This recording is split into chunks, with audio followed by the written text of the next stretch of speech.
Now, for some of us in this country, it's hard to imagine that Jesus would be a man. But is anything impossible for God? If God wanted to, could he take human flesh and be born of a woman and live on earth and tell us of God's love? Well, of course he could. God can do whatever he wants. And God in Jesus Christ became a man. And Jesus claimed that he was God. And Christians affirm that he is God. And they believe that he is God. So our story this morning wants us to know that Jesus brings new life. He did it to the man at the pool of Bethesda. He is Lord of the Sabbath. He is judge of heaven and earth. He's a worker of wonders. He is the giver of life. And he is God himself. Oh, no. I'm sorry. Excuse me. Yes? I thought I asked you not to call again. Excuse me, who did you say you were? Joshua. What is the Hebrew for Joshua normally? Jesus. Oh, I'm sorry, sir. I didn't know it was you. You want me to ask the congregation a question as we close? All right, I shall. It's Jesus. And he wants to know if he's got the job. And he says if you want to give him the job of bringing new life, you can send him a short text message that says, I believe. So may it be to God's glory. Amen. Amen.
Hello and welcome to the interview.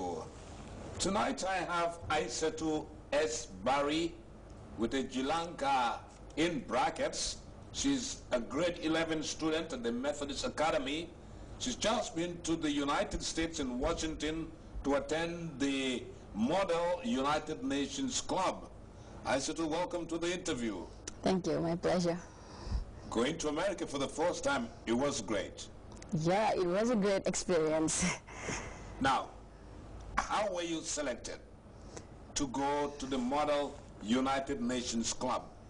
Well, we were mostly selected based on merits at school and the interest that you have in current issues that are going on in the world. Yeah, so the selection was based on that. What were the things that you were more specific about events going on in the world? What were you following yourself as a student? I personally, on my own view, I was following like the Arab Springs, what was going on in the Arab world, and following the things going on in Syria, democracy and other things. Also, I was following on women's rights and girls' rights, yeah. You find the Arab Spring to be something out of place? Or Yeah. how would you describe the Arab Spring as a student? I would describe it as something that is really tormenting, seeing that from one Arab Spring we are not getting the solutions, but we are going to and yet another one that is going to bring much more disaster to the country. So I saw it as a need and the urge to do something about it. Yeah, that everyone should be concerned and to think about solutions that we can bring together. It's like what we will describe as a pseudo-revolution, a revolution that doesn't bring about a change. Yeah. But anyway, you are at grade 11 at the Methodist Academy. Good school, isn't it? Yeah, it's a good school. It's one of the best schools in the Gambia. I'm not surprised whenever the WAS exam results are out, you produce the best 3 or best 2 students, yeah, topping the list. Yes, that's right. That is because of the teachers that we have in the school and the staff, the principal. It's a place whereby education is very standard. It's something that they always put their #1 priority. It's very hard to be in Methodist, but also it's one of the best schools that you can go to and get very good grades in the Gambia. Before we talk about the Model United Nations Club, which you attended, who is Aissatou S. Barry and why do they call you Jilanka? Tell me about yourself. Wow, that's easy to answer, I think, because there's not much about me. Aissatou Barry is a girl of 17 years old, as you said, in grade 11. Yes, I am a fuller. Jilanka is the Jilanka came as a result of the dedication and love that I have for the first family of the Gambia. I am a strong APRC, not a supporter, but I'm a strong APRC militant.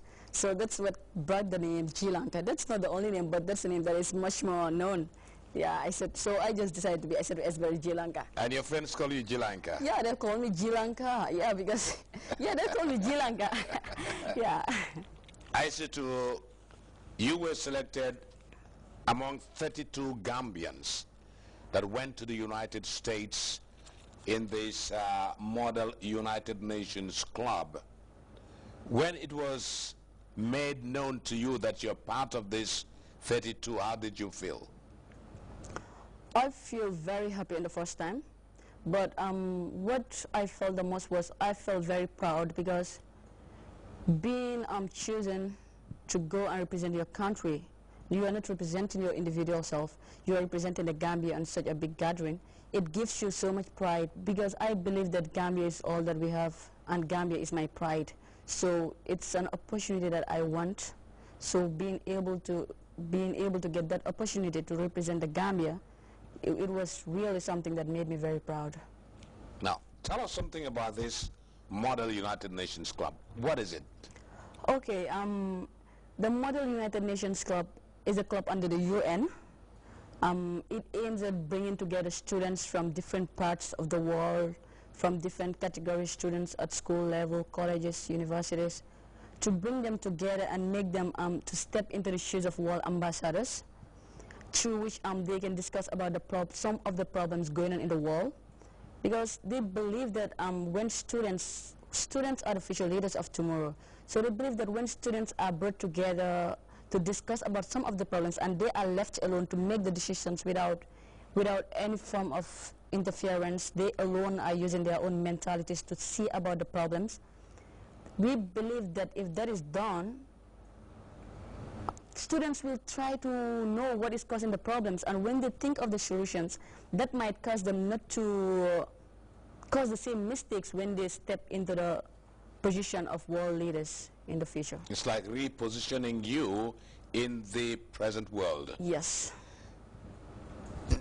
How did the Gambian contingent that went to the MU, the Model United Nations Club, MUNC, how did you gel? How did you all come together? What was the vision?